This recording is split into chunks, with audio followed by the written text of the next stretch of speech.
Kasi what if? What if sayang lang naman talaga yung oras mo? Yung taong mahal mo? Yung taong pinahalagahan mo? Bakit nasan ba siya ngayon? Nasaan na siya? Yung nagsabi sa'yo na magsistay. Yung nagsabi sa'yo na ano man mangyari nandyan sa tabi mo. Bakit ganun? Bakit nasa tabi na ng iba?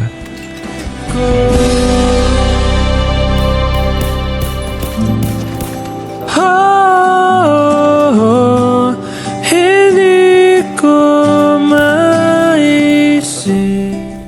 Pero what if? What if ginamit ka lang naman niya pala talaga?